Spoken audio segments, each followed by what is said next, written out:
A certain curve is such that its gradient at a point xy is proportional to. So the first step is to translate the English into mathematics, because we don't have the equation explicitly here.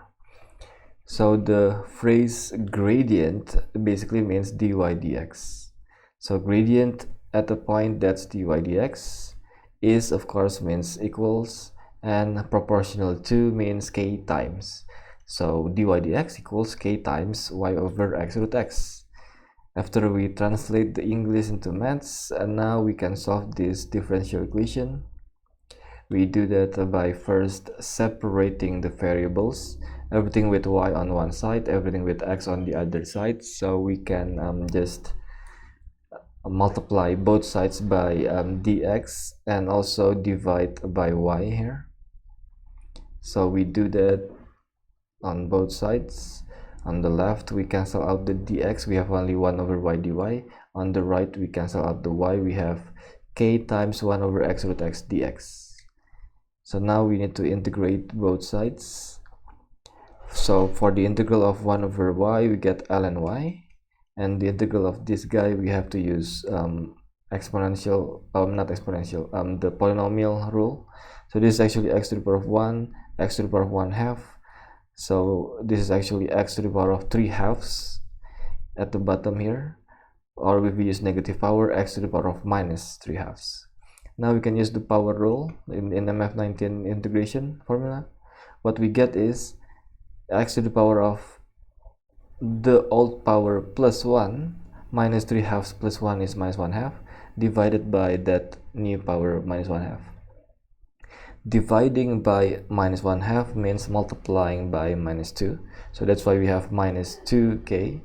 And x to the power of minus 1 half is the same as 1 over root root x. Okay, so we still have the constant of integration. Just put it once on the right. This is now the general solution of the differential equation. To find the particular solution, we plug in the 1, 1 and 4e to find the constants k and c.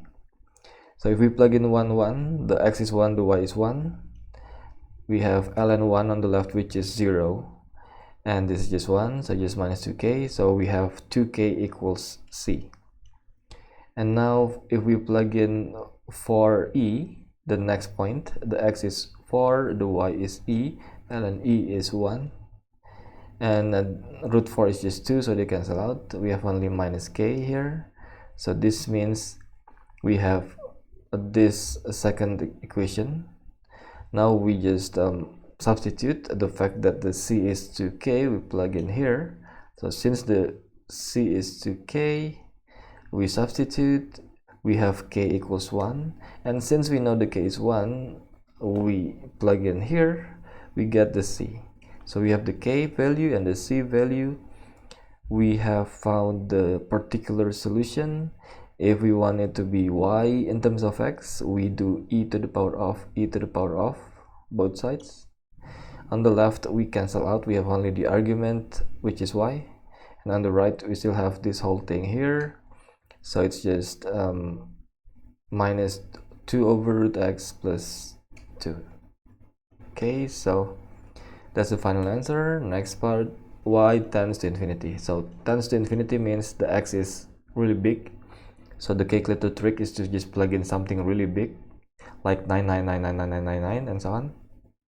So if you do that, you're gonna get e squared in exact value, because minus 2 divided by 99999 is 0. Okay, so just use your calculator for this part only if you want the exact value. Alright, I'll see you again next time.